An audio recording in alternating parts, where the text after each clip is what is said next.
Many of you already know that I'm a big fan of the Ninja Turtles. That original cartoon show was one of my favorites when I was younger. The first film is, in my opinion, still one of the best comic book based films ever made. The toy line, I had a bunch of them as a kid. Also, the original Mirage comic books were amazing. If you haven't seen them, check out the big hardback editions that IDW and Nickelodeon have put out. I think theirs up to volume 5. Very much worth checking out. And when you got a franchise that's that big, it's been around for 31 years, there's no surprise that there's going to be video games. And in the case of the Ninja Turtles, there have been over 20 games made. That's not including mobile games, dedicated handhelds, and ports and remakes. If you add them in, it's probably around 30, possibly more. I've already talked about a handful of these games in the past, and this time around I'd like to talk about Teenage Mutant Ninja Turtles 3 Manhattan Project. Manhattan Project is of course the third Ninja Turtle game released on the NES, coming out in February of 1992 here in the United States. It is a sequel of sorts to the original arcade game, or at least the NES port of it. It opens up with the Turtles on vacation in Florida, perhaps visiting their buddies the Punk Frogs. They tune in to watch April O'Neil's latest news report, only to see it interrupted by their nemesis Shredder, who has taken their reporter friend hostage and turned the city of Manhattan into a floating island. Shredder challenges the Turtles to come back and stop him.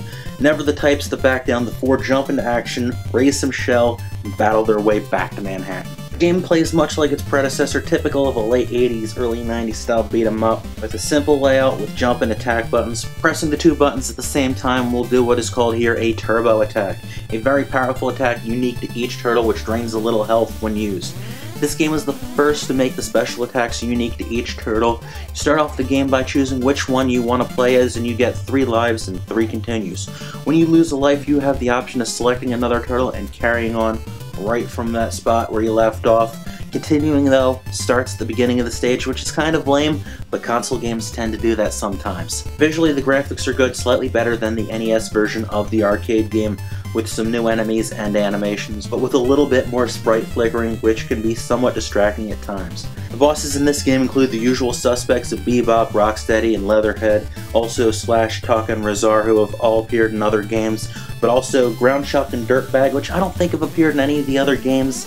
Heck, I don't even remember seeing Ground Chuck in the cartoon. While on the subject of these enemies, it's kind of funny that they show a Triceraton on the box art, but there isn't any of those in the game. Anyway, as the levels progress, you start out on a beach in Florida, and you're fighting your way back to Manhattan, including a level where you stow away on a foot submarine. And you know, I don't remember them having a submarine in the cartoon either.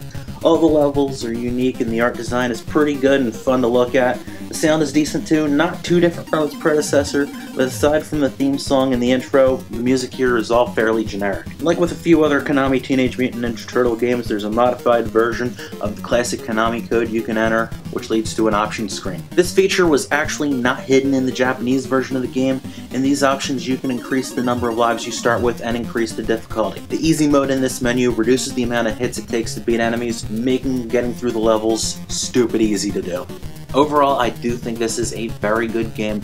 However, I will say that I feel that I enjoy Teenage Mutant Ninja Turtles 2, the arcade game, a bit more.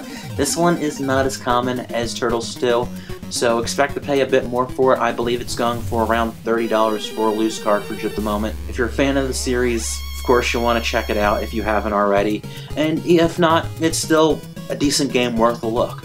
I hope you've enjoyed this review. Thank you for watching, and I'll see you next time. Take care.